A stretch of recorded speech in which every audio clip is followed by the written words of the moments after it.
бұл өзін реттеу заңдылығы бізге керек.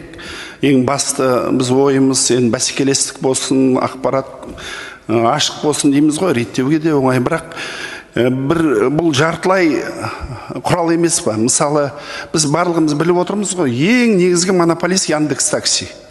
Яндекс картасы арқылы бірде-бір басқа жүйені кіргізбейді олар.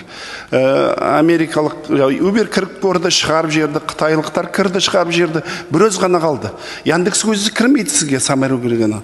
Оған қарасты таксопарктер, басқалар кіреді. Яндекс қазір әкімшіліктерге ақпарат бермейді, потоктар бойынша.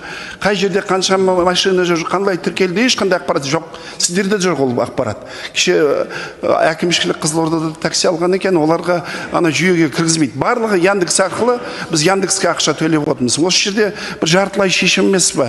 Екінші, Яндекс сияқты платформа кіргізуге жоспар бар ма? Болмаса барлық жасап атқанымыз ол нәтиже бермейді. Ертең Яндекске біреу қарсы шықпайды. Таксопарктер Яндекс не айтады, соны жасайды. Яндекс қазірдің өзі қорқытып отыр бізді. Маған көп тиісе берсеңіздер, өшіріп тастаймын, халықтың бәрін шулатамын деп отыр. Не жасаймыз? Алдын алып ойлап жатырсыз ма? Не қалай, қандай шешімдер қабылдауға болады осыған? Сұрағыңызға рахмет. Біріншісі, заңда осындай интернет агрегаттардың міндетті түрде өзін өзі ұйымдастай реттейтін ұйымға кіру қарастырылған. Яғни олар қазір міндетті түрде осыған кіреді.